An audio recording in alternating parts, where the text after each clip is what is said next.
আরজিকর কাণ্ড নিয়ে উত্তাল একেবারে গোটা রাজ্য। আরজিকর কাণ্ডে তদন্ত চালাচ্ছে সিবিআই এবং আরজিকর কাণ্ডে নির্যাতিতাকে খুন এবং ধর্ষণ কাণ্ডে নির্যাতিতার বিচার চেয়ে পথে নেমেছেন জুনিয়র চিকিৎসক থেকে শুরু করে সাধারণ মানুষ। 2 মাস অতিক্রান্ত আরজিকর কাণ্ডে, আর এই আরজিকর কাণ্ড নিয়ে লাগাতার আন্দোলন চালিয়ে যাচ্ছেন জুনিয়র চিকিৎসকরা। প্রথম 43 দিন ধরে কর্মবিরতি, তারপর মুখ্যমন্ত্রী মমতা ব্যানার্জি ড্যামেজ কন্ট্রোলে নামেন কর্মবিরতি তুলতে এবং জুনিয়র চিকিৎসকদের কাজে ফেরাতে সুপ্রিম কোর্ট নির্দেশ দেয়। তারপরেও কিন্তু নিজেদের দাবিতে অনড় ছিলেন, কর্মবিরতি চালিয়ে যাচ্ছিলেন জুনিয়র চিকিৎসকরা।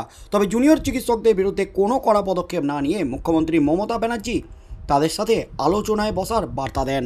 তারপর মুখ্যমন্ত্রীর বাড়িতে আলোচনা, আর তারপরই কিন্তু মুখ্য সচিবের সাথে বৈঠকের পর সরকার আংশিক দাবি পূরণের পরপরই কিন্তু জুনিয়র চিকিৎসকরা তাদের আন্দোলন তুলে নেন, কর্মবিরতি তুলে নেন। কিন্তু সাগর দত্ত মেডিকেল কলেজে সপ্তাহ গড়াতে না গড়াতেই যে কাণ্ড ঘটে, তার পরপরই কিন্তু ফের কর্মবিরতিতে বসেন জুনিয়র চিকিৎসকরা। তবে চাপ কিন্তু বাড়ছিল জুনিয়র চিকিৎসকদের মধ্যে ফের কর্মবিরতি নিয়ে, কারণ সামনেই পুজোর মুখে কর্মবিরতি নিয়ে চাপে পড়ছিলেন জুনিয়র চিকিৎসকরা। সিনিয়র চিকিৎসকরাও যে দাবি করছিলেন কর্মবিরতি তুলে নিয়ে আন্দোলনকে অন্য পথে নিয়ে যেতে, আর তার পরপরই কিন্তু চরম সিদ্ধান্ত। ধর্মতলার বুকে অনশনে বসেছেন জুনিয়র চিকিৎসকরা। লাগাতার অনশন চালিয়ে যাচ্ছেন শনিবার রাত থেকে জুনিয়র চিকিৎসকরা। প্রায় 48 ঘন্টা হতে চলল, এখনও পর্যন্ত নীরব মুখ্যমন্ত্রী মমতা ব্যানার্জি রাজ্যকে ডেডলাইন বেঁধে দিয়েছিল 24 ঘন্টার জুনিয়র চিকিৎসকরা, কিন্তু সেই ডেডলাইনের মধ্যে 10 দফা দাবি রাজ্য না মানায় এবং এই দাবি নিয়ে রাজ্য কোনো আলোচনার পথে না যাওয়াতেই কিন্তু জুনিয়র চিকিৎসকরা এবার একেবারে চরম সিদ্ধান্ত নিয়েছেন, অনশন শুরু করেছেন। তবে যেখানে অনশন শুরু করেছেন ধর্মতলার বুকে, সেখানে অনশন চলছে পুলিশের অনুমতি না নিয়ে। পুলিশের অনুমতি ছাড়াই কিন্তু চলছে এই আন্দোলন, অনশন, বিক্ষোভ কর্মসূচি। এবং এই অনশন, আন্দোলন, বিক্ষোভ কর্মসূচি যে মুহূর্তে চলছে, ঠিক সেই মুহূর্তে কিন্তু ধর্মতলায় 163 ধারা জারি করে রেখেছে পুলিশ। কিন্তু 163 ধারা জারিকে উপেক্ষা করে আইনকে বুড়ো আঙুল দেখিয়ে আন্দোলন চালাচ্ছেন জুনিয়র চিকিৎসকরা, এমনই মত রাজ্যের। আর তার মধ্যেই কিন্তু অবশেষে মুখ খুললেন কলকাতার পুলিশ কমিশনার, নতুন পুলিশ কমিশনার মনোজ ভার্মা। আন্দোলনরত, অনশনরত জুনিয়র ডাক্তারদের নিয়ে বিস্ফোরক মনোজ ভার্মা। উপযুক্ত পদক্ষেপ করা হবে জুনিয়র ডাক্তারদের অনশন প্রসঙ্গে বললেন কলকাতার police commissioner Manoj Verma. Junior ডাক্তাররা সরকারি আইনকে, নির্দেশকে বুড়ো আঙুল দেখিয়ে 163 ধারাকে উপেক্ষা করে অনশন চালিয়ে যাচ্ছেন। তাই জুনিয়র চিকিৎসকদের বিরুদ্ধে উপযুক্ত পদক্ষেপ, কড়া পদক্ষেপ করা হবে, এমনই কিন্তু চরম বার্তা দিয়ে দিলেন জুনিয়র চিকিৎসকদের কলকাতার পুলিশ কমিশনার মনোজ ভার্মা। এর আগে পুলিশ কমিশনার ছিলেন বিনীত গোয়েল। বিনীত গোয়েলের পদত্যাগের দাবিতে রীতিমতো আন্দোলনে উত্তাল হয়েছিল গোটা রাজ্য। কলকাতার রাজপথে রীতিমতো তুলকালাম পরিস্থিতির সৃষ্টি করেছিলেন এই জুনিয়র চিকিৎসকরা। তাদের দাবি মেনে মুখ্যমন্ত্রী মমতা ব্যানার্জি পুলিশ কমিশনার হিসাবে বিনীত গোয়েলকে সরিয়ে মনোজ ভার্মাকে নিয়ে আসেন। তবে এবার কিন্তু সরাসরি জুনিয়র চিকিৎসকদের অনশন আন্দোলন নিয়ে চরম বার্তা দিয়ে দিলেন কলকাতার পুলিশ কমিশনার মনোজ ভার্মা। 163 ধারা জারি থাকা সত্ত্বেও ধর্মতলায় জুনিয়র চিকিৎসকদের কর্মসূচি চলছে, তা নিয়ে উপযুক্ত পদক্ষেপ করবেন বলে জানিয়ে দিলেন কলকাতার পুলিশ কমিশনার মনোজ ভার্মা। সোমবার পুজো উপলক্ষে কলকাতা পুলিশের একটি অনুষ্ঠানে গিয়েছিলেন তিনি। সেখানেই ধর্মতলায় জুনিয়র ডাক্তারদের কর্মসূচি প্রসঙ্গে তাকে প্রশ্ন করা হয়। সিবি বলেন পুলিশ উপযুক্ত ব্যবস্থা করবে। শনিবার রাত থেকে জুনিয়র ডাক্তারদের অনশন চলছে ধর্মতলায়।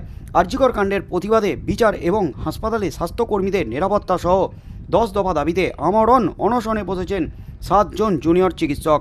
প্রথমে 6 জন অনশন শুরু করেছিলেন। রবিবার যোগ দেন আরজিকরের অনিকেত মাহাতো। অনশন কর্মসূচিতে এখনও সরকারের সাড়া মেলেনি, তাকে কেন্দ্র করে ধর্মতলা চত্বরে সাধারণ মানুষের জমায়েত হচ্ছে। জুনিয়রদের সিদ্ধান্তকে সমর্থন জানাতে সোমবার সকালে 24 ঘন্টার জন্য অনশনে যোগ দিয়েছেন কয়েকজন সিনিয়র ডাক্তারও। কলকাতার পুলিশই ধর্মতলা চত্বরে নিরাপত্তার স্বার্থে 163 ধারা জারি করে রেখেছে। তারপরেও জুনিয়র ডাক্তারদের কর্মসূচি চলছে। অনশনের জন্য ডাক্তাররা লালবাজারের অনুমতি চেয়ে ইমেল করেছিলেন, কিন্তু পুলিশ অনুমতি দেয়নি। লালবাজার থেকে তাদের সাফ জানিয়ে দেওয়া হয়েছিল ধর্মতলায় পুজোর মুখে ভিড় বেশি হয়, প্রতিদিনই পুজোয় কেনাকাটার জন্য বহু মানুষ ভিড় করছেন। এছাড়াও বিভিন্ন মণ্ডপে প্রতিমা নিয়ে যাওয়া শুরু হয়ে গেছে। এই পরিস্থিতিতে ডাক্তাররা মেট্রো চ্যানেলের সামনে অবস্থানে বসলে যান চলাচল নিয়ন্ত্রণে সমস্যা হতে পারে জানিয়েছিল পুলিশ। তবে অনুমতি না থাকা সত্ত্বেও অনশন শুরু করেছেন জুনিয়ররা। আজ সেই অনশনের তৃতীয় দিন। সিবিকে প্রশ্ন করা হয়, আপনারাই তো ধর্মতলায় 163 ধারা জারি করেছেন, তারপরেও সেখানে জুনিয়র ডাক্তারদের অনশন চলছে, পুলিশ এখন কি করবে? জবাবে সিবি বলেন, এ বিষয়ে উপযুক্ত পদক্ষেপ করা হবে। তবে ডাক্তারদের বিরুদ্ধে কী পদক্ষেপ করবে পুলিশ তা সিবি স্পষ্ট করেনি। এ বিষয়ে বেশি কথা বলতেও চাননি তিনি। শহরের কিছু বয়স্ক নাগরিক এবং বিশেষভাবে সক্ষম শিশুদের নিয়ে সোমবার কলকাতা পুলিশ পুজো দর্শন নামক কর্মসূচির আয়োজন করেছিল। শিশু এবং বৃদ্ধদের নিয়ে কলকাতার কিছু বড় পুজো দেখানোই এই কর্মসূচির উদ্দেশ্য। যা প্রসঙ্গে সিপি বলেন, কলকাতার পুলিশ অনেক দিন ধরেই এই কর্মসূচির সঙ্গে যুক্ত। আমাদের 22,000-এর বেশি সদস্য রয়েছেন যারা পুজোয় ইচ্ছে মতো ঘুরতে বেড়াতে পারেন না। সারা বছরই পুলিশ ওদের খোঁজ রাখে। এরকম কর্মসূচিতে অংশ নিয়েছেন 4,000-এর বেশি বয়স্ক নাগরিক এবং 2,000-এর বেশি বিশেষভাবে সক্ষম শিশু। 22টি বাসে করে ঘোরানো হচ্ছে। সকলের খাওয়া দাওয়ার বন্দোবস্ত করা হয়েছে। এই মুহূর্তের সবচেয়ে বড় খবর, এবার কিন্তু চরম বার্তা দিয়ে দিলেন জুনিয়র চিকিৎসকদের, অনশনরত আন্দোলনরত জুনিয়র চিকিৎসকদের। সরকারি নির্দেশ অমান্য করে পুলিশের অনুমতি ছাড়াই 163 ধারাকে লঙ্ঘন করে আন্দোলন চালাচ্ছেন, অনশন চালাচ্ছেন জুনিয়র চিকিৎসকরা। সেই অনশন আন্দোলন নিয়ে কিন্তু এবার মুখ খুললেন কলকাতার পুলিশ কমিশনার মনোজ ভার্মা। উপযুক্ত পদক্ষেপ করা হবে, জুনিয়র চিকিৎসকদের চরম বার্তা দিয়ে দিলেন কলকাতার police commissioner Manoj Verma. Junior চিকিৎসকরা যখন ধর্মতলায় আন্দোলন অবস্থান বিক্ষোভে বসেন, ঠিক সেই মুহূর্তে কিন্তু পুলিশের সাথে ধস্তাধস্তি, এমনকি পুলিশ নাকি টানা হেচড়া করে, জুনিয়র চিকিৎসকদের মারধর করে, এমনও দাবি করা হয়েছিল জুনিয়র চিকিৎসকদের তরফ থেকে।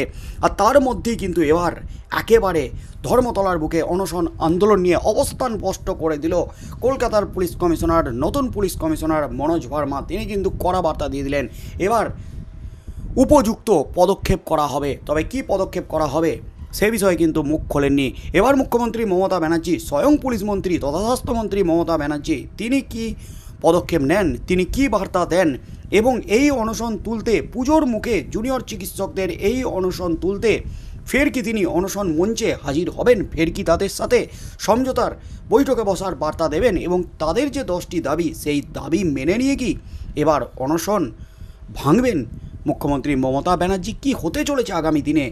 শেষ মুহূর্তে মুখ্যমন্ত্রী মমতা ব্যানার্জি পুজোর আগে কি পদক্ষেপ নেন জুনিয়র চিকিৎসকদের অনশন তুলতে? কারণ কর্মবিরতি তুলে নিয়েছেন, তারা কিন্তু কাজে যোগ দিয়েছেন, কিন্তু এখন আমরণ অনশন জুনিয়র চিকিৎসকদের। শেষ পর্যন্ত মুখ্যমন্ত্রী মমতা ব্যানার্জি হস্তক্ষেপ করেন কিনা, কি হতে চলেছে আগামী দিনে সেদিকেই চোখ থাকবে গোটা রাজ্যের।